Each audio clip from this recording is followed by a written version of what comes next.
morning of the fire. Startled to get a text message from one of our board members at about 6:15 in the morning saying, Jerry, I think there's a fire on Kettering. I don't think it's working wardrobes. Sense of relief. 15 minutes later, another text, Jerry, it is working wardrobes. As we're driving down Jamboree on our way to the location, I saw this huge plume of black smoke.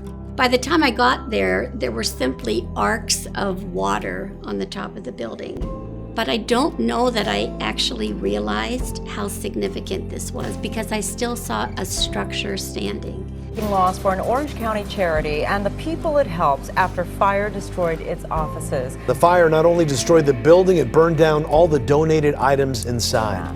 I was a bit kind of set back and going, wow, is this really happening right now? And then all the other uncertainty and questions and curiosities really start to run rapid in your mind and your thoughts, and always fearful of the what next. What's gonna happen? It's bigger than just us. It's not about us. What about the clients that we serve? You can only imagine the racks and racks of clothes that were once stored here. 105,000 people have been helped by working wardrobes over the years.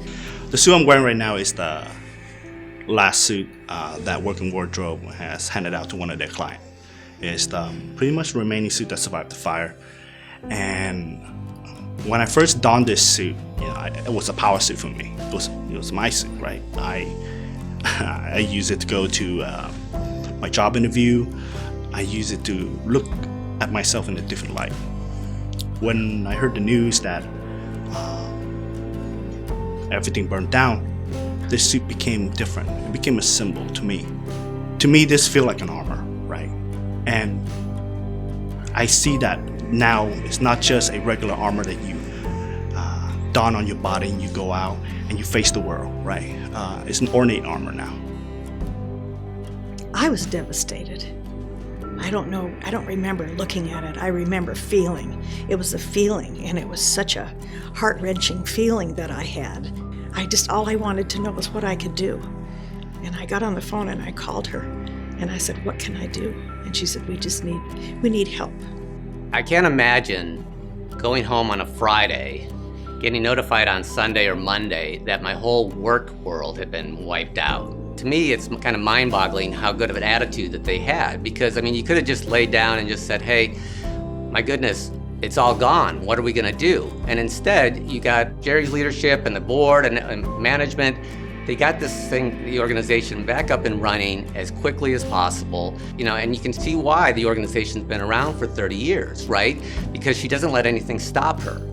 There were incredibly mixed emotions that morning. And while the phone calls and the text messages and the emails were rolling in, people being devastated by the fire, I honestly didn't have time to go there. I just needed to figure out where I could put my team and how we could go to work.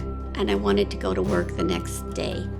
It was never in my mind that we would not pick up the pieces and move forward. And those around me, staff around me, volunteers around me, as I talked from the Career Success Center to the Donation Center,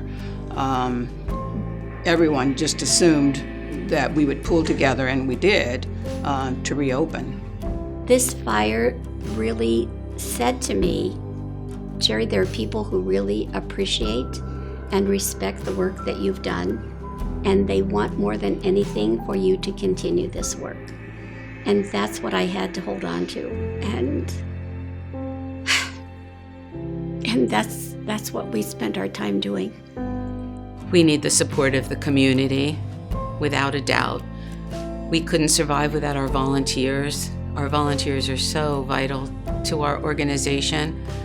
We, of course, need funding. Looks like we're in a great new place, but without our rebuild fund, we wouldn't be here. So we're very grateful for that, but we still need to raise more money to get back to where we were and to grow. There would be no way that I would not rebuild this organization. There is an intense amount of pride and passion that I poured into this, and I don't ever want to see this end. I want to see this flourish and grow and do the work that we're meant to do for many, many more people for many, many more years.